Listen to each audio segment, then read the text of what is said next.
Welcome to சர்சு சமையல்.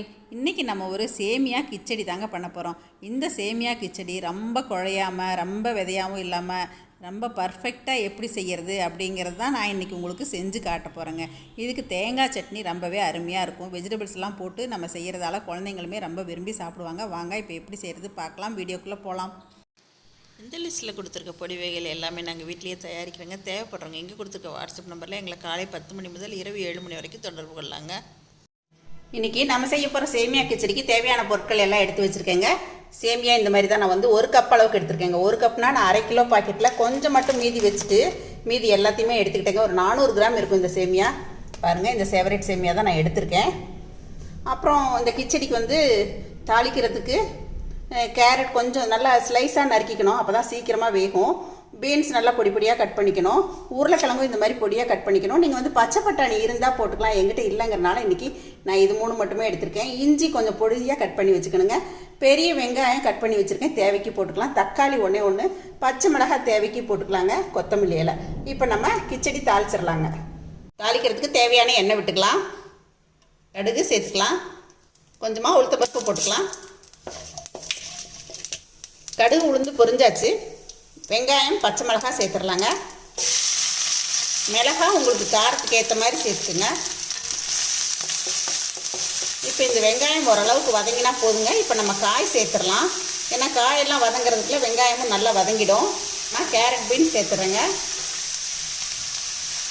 இப்போ நம்ம பொடியாக நறுக்கினா உருளைக்கிழங்கும் சேர்த்துடலாம். இது நல்லா ஒரு பெரட்டி விட்டுக்கலாம். இப்போ நம்ம வெட்டி வச்ச இஞ்சி துருவலையும் சேர்த்துக்கலாங்க. இஞ்சி நல்லா பொடியாக நறுக்கியிருக்கேன். இப்போ இதுக்கு வதங்கிறதுக்கு மட்டும் கொஞ்சமாக உப்பு சேர்த்துக்கிறேன். இப்போ இதுலேயே நம்ம கொஞ்சம் கருவேப்பிலையை சேர்த்துக்கலாம். இப்போ இது எல்லாமே சேர்த்து ஒரு 2 நிமிஷம் வதங்கட்டுங்க. இப்போ இது ஒரு 2 நிமிஷம் வதங்கியாச்சுங்க. நான் ஒரு 1/2 டீஸ்பூன் அளவுக்கு இஞ்சி பூண்டு பேஸ்ட் சேர்த்துக்கிறேன். ஒரு தக்காளி நறுக்குனது சேர்த்துறேங்க. இப்போ கொஞ்சம் கொத்தமல்லி இலை தூவிக்கலாம், ஃபைனலாகவும் போட்டுக்கலாம். இப்போ கொஞ்சம் மஞ்சத்தூள் சேர்த்துக்கலாம். இப்போ அடுப்பை குறைச்சி வச்சுட்டு நல்லா வதக்கிக்கலாங்க. கிச்சடிக்கு தேவையான உப்பு சேர்த்துடலாம். இஞ்சி பூண்டு காய் எல்லாமே சேர்த்து நல்லா வதங்கிடுச்சு. இப்போ நம்ம எடுத்து வச்சுருக்க சேமியாவை இதிலே சேர்த்துடலாங்க. நல்லா ஒரு பெரட்டி விட்டுக்கலாம். நம்ம தண்ணி வந்து வெந்நீர் தான் விட போகிறோம். அதனால் வந்து சேமியாவையும் இதிலே கொஞ்சம் 1 நிமிஷம் வறுத்து எடுத்துக்கலாம்.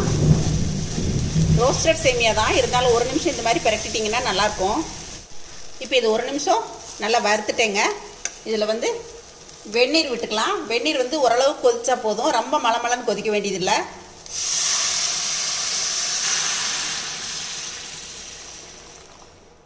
ஒரு பங்கு சேமியாவுக்கு இப்போ நான் 2 பங்கு அளவுக்கு நான் தண்ணி விட்டுருக்கேங்க. இது கொஞ்சம் நல்லா கொதித்து வரட்டும். இப்போ பாருங்கள், இது ஒரு 5 நிமிஷம் போல் நல்லா கொதிச்சிருச்சு. தண்ணியெல்லாம் நல்லா இழுத்துருச்சு. இப்போ அடுப்பை குறைச்சே தான் வச்சுருக்கேன். இப்போ நம்ம ஒரு மூடி போட்டுடலாங்க. அடுப்பை குறைச்சி வச்சுட்டு 5 நிமிஷம் கழித்து பார்க்கலாங்க. நல்லா குழப்பு வந்தோடனே நான் ஒரு 5 நிமிஷம் மூடி போட்டேங்க. இப்போ நல்லா உதிராக வந்திருக்கும் பாருங்களேன். பாருங்கள், இந்த மாதிரி நல்லா சேர்ந்து வந்துருச்சு. அடியிலையும் பிடிக்காது. அப்பப்போ நம்ம மூடி போட்டதுக்கப்புறம் பெரட்டி விட்டுக்கணுங்க. இப்போ நம்மளோட சேமியா கிச்சடி ரெடி ஆகிடுச்சுங்களா. கொஞ்சமாக மல்லி இலை தூவிக்கலாம். அவ்வளோதாங்க, நல்லா சுவையான சேமியா கிச்சடி. பாருங்கள், கொஞ்சம் கூட குழையவே இல்லை, நல்லா வந்திருக்கு. நான் அப்படியே கொண்டு போய் வெளியில் மழை பெய்யறதையும் காட்டுறேன் பாருங்களேன்.